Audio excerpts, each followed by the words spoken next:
Hello student, welcome back to my YouTube channel Arihant lecturer. आज की इस वीडियो में स्टूडेंट हम सीखेंगे कि इंग्लिश में आपको पैसेज बनाने का सबसे आसान तरीका यानी ट्रिक क्या है।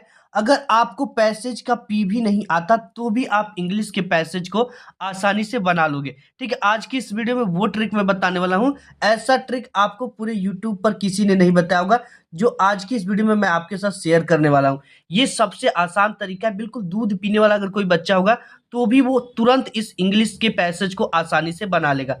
और एक चीज बात कर ले कि अगर आपको इंग्लिश पढ़ने व लिखने नहीं आता तो भी आप इस ट्रिक जो आज की इस वीडियो में ट्रिक बताऊंगा उस ट्रिक आज की इस ट्रिक की मदद से आप इस पैसेज के आंसर को आसानी से लिख पाओगे। ठीक है, बना पाओगे। और ये चीजें मैं नहीं कह रहा हूं कि अगर आप इसको बना दोगे ना तो जो टीचर होगा वो खुश होकर आपको पूरा नंबर भी देगा, यानी कि एक भी नंबर आपको नहीं कटेंगे। आपको बनाना कैसे है, कॉपी में लिखना कैसे है, ताकि आपको पूरा नंबर भी मिले और आपकी काम भी हो जाए। ठीक है, और किसी को पता भी न चले, वो ट्रिक मैं बताऊंगा। और 100% ये जीनियस ट्रिक है।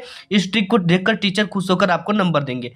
सबसे पहले आपके एग्जाम में इस तरह का पैसेज आता है। ठीक है, और यहाँ पे इस पैसेज के नीचे 3 क्वेश्चन होते हैं। आप इसे अनसीन पैसेज भी कह सकते हो या सिंपली पैसेज कह सकते हो।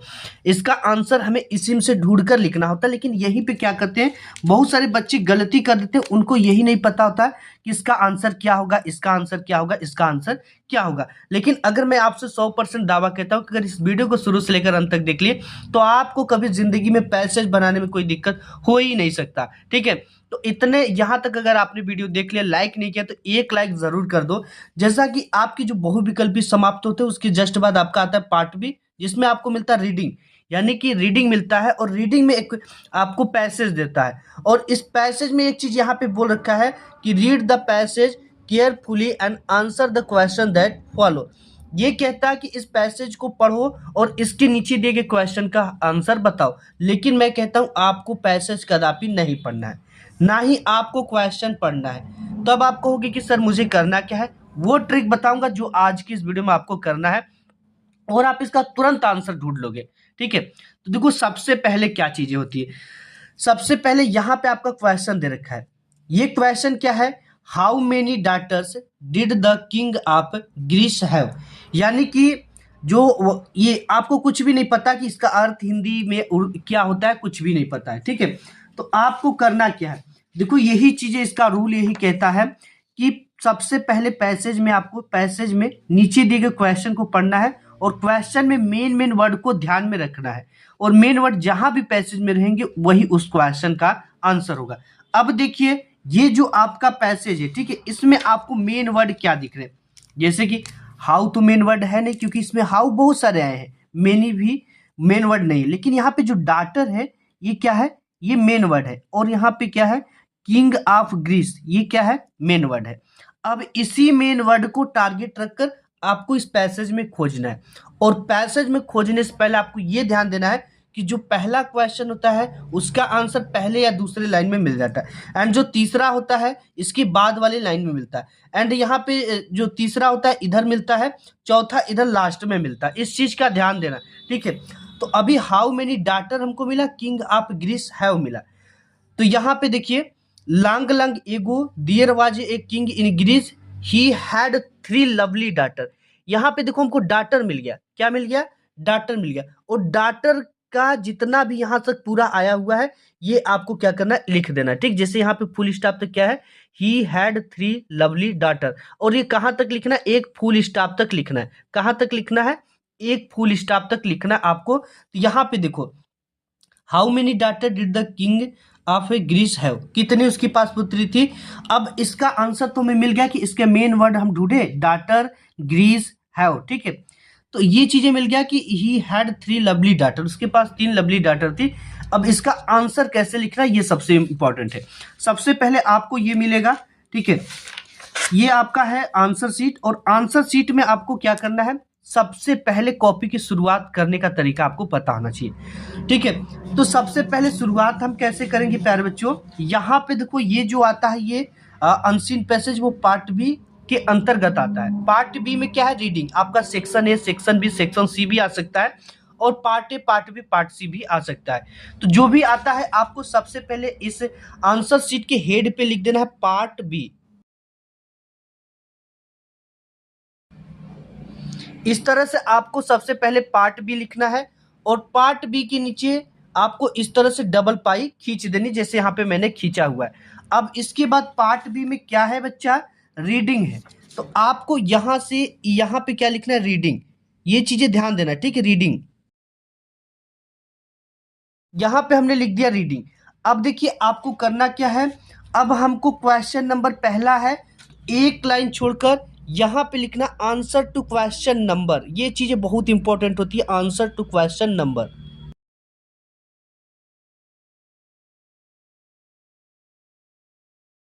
यहाँ पे आंसर टू क्वेश्चन नंबर लिखेंगे, पहला का आंसर लिख रहे थे इसलिए आंसर टू क्वेश्चन नंबर लिखेंगे, इसके नीचे स्केल से डबल पाई खींच देंगे। प्यारे बच्चों यहाँ पे आंसर टू क्वेश्चन नंबर 1 हमने लिख दिया। अब यहाँ पे आपको लिखना आंसर, ठीक है, इस तरह से। अब यहाँ पे आंसर लिखने के बाद इसका आंसर लिखेंगे, लेकिन क्वेश्चन से आंसर बनाते समय एक चीज का सबसे ज्यादा इंपॉर्टेंट ध्यान देना है। जैसे यहाँ पे क्या है, आपको सब्जेक्ट को फाइंड करनी इसमें कि सब्जेक्ट कौन है, ठीक है। जैसे हाउ मेनी डाटर, तो 3 many daughters did the king of Greece have, ठीक है, उसके पास कितनी पुत्री थी। तो ऐसे ये तो सिंपल दे रखा है, लेकिन आपको बनाना कैसे, ये सबसे ज्यादा इंपॉर्टेंट है, ठीक है। इसमें सब्जेक्ट आपको फाइंड करनी है। सब्जेक्ट कैसे मिलेगा, जैसे ये हेल्पिंग वर्ब होता है ना, डिड लगा हो, हैव लगा हो, वाज लगा, कुछ भी लगाओ, ध्यान से देखना, बहुत आसान है, जिंदगी भर पूरा पूरा नंबर लेकर आओगे। यहाँ पे डिड लगा, इसके जस्ट बाद जो होता है ये पूरा का पूरा क्या होता है, सब्जेक्ट होता है। The king of Greece have, ठीक है, the king of Greece have, ये क्या है, सब्जेक्ट है पूरा। तो इसी को सबसे पहले लिखना है, ठीक है। यही चीजें होती है आपको। यहाँ पे आप देखोगे इसका नियम जो कहता है कि सबसे पहले सब्जेक्ट को क्वेश्चन में पहचानना है और उसे सबसे पहले आंसर में लिखना है, और आपको कुछ ग्रामर की रूल को ध्यान में रखना है, जिससे टीचर एक भी आपका नंबर ना काट पाए, ठीक है। तो ये चीजें देखो हमने यहाँ पर पढ़ा, और हमने बताया कि सब्जेक्ट इसमें क्या है, the king of Greece. Just इसके बाद जो हेल्पिंग वर्ब लगा होता है, इसके जस्ट बाद ही सब्जेक्ट होता है, चाहे जो भी वर्ड हो, ठीक। जैसे यहाँ पे वाज लगा है, वाज के बाद द फेयरेस्ट ऑफ ऑल, यही इसका सब्जेक्ट है। यहाँ पे डिड लगा है, इसके बाद पीछे प्रे, इसका सब्जेक्ट है, ठीक है। तो यहाँ से the king of Greece have, इतना लिखेंगे। लिखना कैसे है, यहाँ पे आंसर लिखने के बाद यहाँ से लिखेंगे, हम ए का लिख रहे हैं, ठीक है, ए का लिख रहे हैं, तो सबसे पहले ए लिखना है आपको यहाँ पे, ठीक है, टीचर एग्जामिनर को, ताकि कॉपी चेक करने में आसानी। ये यहाँ पे हमने लिखा, इसके बाद लिखेंगे क्या, इसके बाद लिखेंगे ये चीजें यहां से उठाएंगे, the king of Greece have, ठीक है, इतना आपको लिखना है।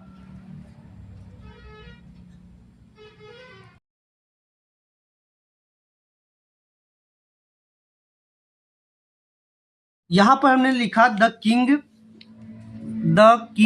Of Greece have. अब इसके पास कितनी पुत्रियां थी, 3 लवली डॉटर। अब देखो यहाँ पे हैड नहीं लिखेंगे, क्योंकि बाद यहाँ पे हैड नहीं लिखेंगे, लिख देंगे 3 लवली डॉटर। तो यहाँ पे लिख दीजिए the king of Greece have 3 lovely daughter.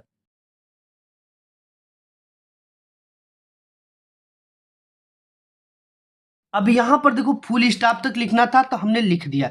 अब यहाँ पे क्वेश्चन और देता है, देखो ध्यान से देखना, who was the fairest of all. अब इसमें मेन वर्ड आपको क्या मिला, यहाँ पे हमें फेयरेस्ट मिला, क्या मिला, फेयरेस्ट मिला। तो यहाँ पे हम फेयरेस्ट देखेंगे कि कहाँ पे आया हुआ है, तो यहाँ पे आया है but the third was the fairest, यहाँ पे आ गया फेयरेस्ट, ठीक है। तो ये फेयरेस्ट कहाँ से शुरू हुआ है, इसके पूरे पीछे आओ, ये फुल स्टॉप यहाँ से शुरू हुआ है, और यहाँ से हमें यहाँ तक इसका क्या करना है, आंसर लिखना है। लेकिन लिखेंगे कैसे, हमने बताया जैसे वहाँ पे वाज लगा है, तो यहाँ पे द फेयरेस्ट ऑफ ऑल, ठीक है, इतना ये सब्जेक्ट हो गया, जस्ट ये हेल्पिंग वर्ब है, इसके जस्ट बाद ये पूरा क्या हो गया, सब्जेक्ट हो गया। तो इसको सबसे पहले लिखेंगे। देखो बनाने का तरीका क्या होता है, एक क्वेश्चन हमने अटेम्प्ट किया, इसके बाद हमें 2 से 3 लाइन का गैप करना है, यानी जब भी हम बी नंबर करेंगे तो यहाँ से हमको करना है, ठीक है। इस चीज का थोड़ा सा ध्यान देना। एंड इसके बाद ब्लू पेन से लिखना, क्या लिखेंगे, the fairest of all, the fairest of all. इसको देखो ध्यान से देखो, द फेयरेस्ट ऑफ ऑल,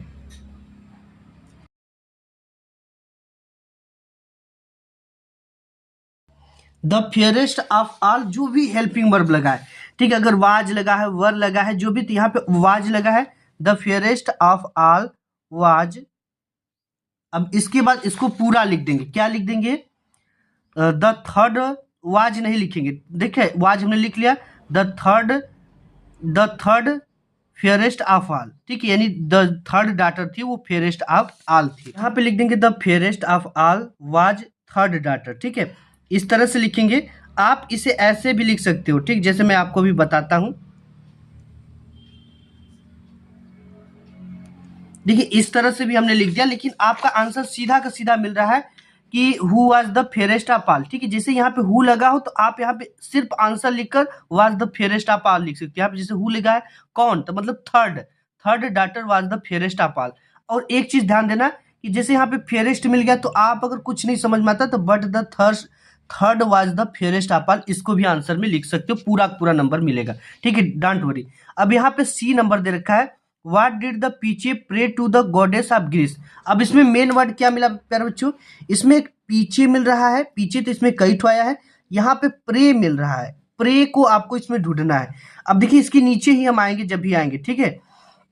तो यहाँ पे है देखो पीछे वेप्ट एंड प्रेड, यानी कि यहाँ पे सेकेंड फॉर्म आया प्रेड का। तो ये क्या प्रेड कर रहा है, तो यहाँ पे जैसे पीछे और यहाँ पे जब भी डिड लगा हो, एक चीज ध्यान देना, जब भी डिड लगा हो तो यहाँ पे प्रे का सेकेंड फॉर्म लगाते हैं, क्योंकि डिड का जब हम मतलब कि वो बनाते हैं सब्जेक्टिव टाइप के क्वेश्चन बनाते हैं तो उसमें क्या लगता है, डिड नहीं लगता है। आपको देखिए एक ट्रिक ये पता होना चाहिए कि जब भी जो मतलब क्वेश्चन है उसमें अगर डिड आया है तो डिड को आंसर बनाते समय डिड को कदापि नहीं लिखेंगे, डिड को कदापि नहीं लिखेंगे।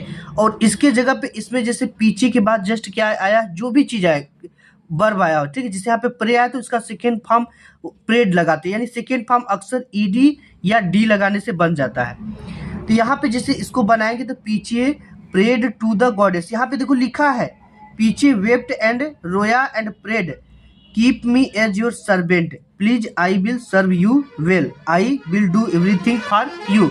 इसको पूरा का पूरा लिख देंगे, ठीक है। जैसे यहाँ पे ये आया तो ये कहाँ से शुरू हुआ है, यहाँ से, nobody will be marry you, पीछे wept and prayed keep me as your servant please I will serve you well I will do everything for you. इतना पूरा इसका आंसर लिखना है, ठीक है। लिखना कैसे, आंसर शीट पे सबसे इंपॉर्टेंट चीज ये है।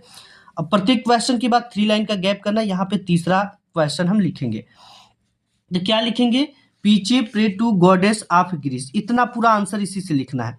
पीछे प्रेड, यहाँ पे डी हटाकर यहाँ पे ईडी लगा देंगे, to the goddess of Greece.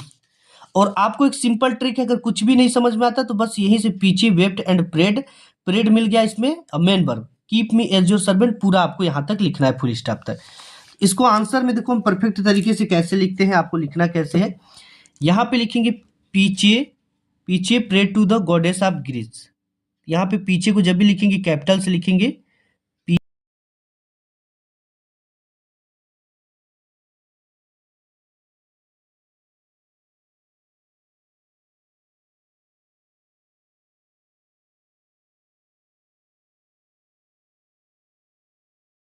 अब इसके बाद क्या ये प्रार्थना कर रहा है, keep me as your servant, ठीक है। इसको पूरा लिखेंगे जैसे यहाँ पे हम लिख रहा हूं,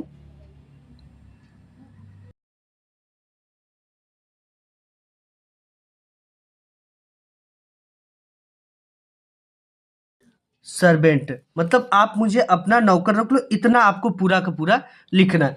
अब एक चीज इसमें आता है कि which word in the passage means unattractive, या आपको अनएट्रैक्टिव आएगा या तो अपोजिट आएगा, ठीक है। तो देखो अपोजिट जब भी आए तो आपको सिंपल इज नॉट फेल पर कोई भी अपोजिट आ जाए, जैसे अगर यहाँ पे पूछ देगा अनएट्रैक्टिव का अपोजिट, अगर आपको पता नहीं है तो लिख देंगे इज नॉट फेल फॉर, ठीक है। अपोजिट भी आता है और इसका मतलब भी पूछता है कि इसका क्या आया है। तो इसमें देखो अनएट्रैक्टिव का आया हुआ है अगली, ठीक है, क्या आया हुआ है अगली। अगर इसमें यही अपोजिट दे देता तो इसको सिंपल इस तरह से लिखते आंसर, ठीक है। अब यहाँ पे जब भी हम डी करेंगे तो यहाँ से करेंगे 1-2 लाइन का गैप करके यहाँ पे डी डालेंगे। अगर अनएट्रैक्टिव का अपोजिट पूछ रखा है तो इसे ब्लैक पेन से लिखेंगे,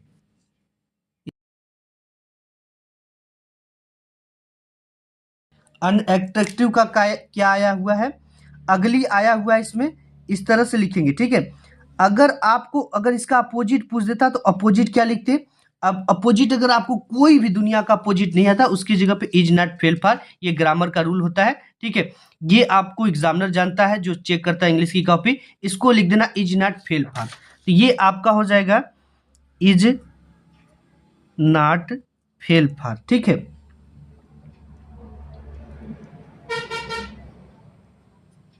ये दुनिया के किसी भी ऑब्जेक्टिव को इज नॉट फेल फार लिख दोगे तो आपका वो करेक्ट हो जाएगा। तो ऐसे मतलब कि बिल्कुल आसान था कि सब कुछ हमने आपको बता दिया कि कैसे, कुछ भी ना पैसेज पढ़ना है ना आंसर क्वेश्चन पढ़ना है। सिंपली इसमें देखो the king of Greece daughter आ गया, तो यहाँ पे मिल गया ही हैड 3 डॉटर, यहाँ से लेकर यहाँ तक आप पूरा लिख दो।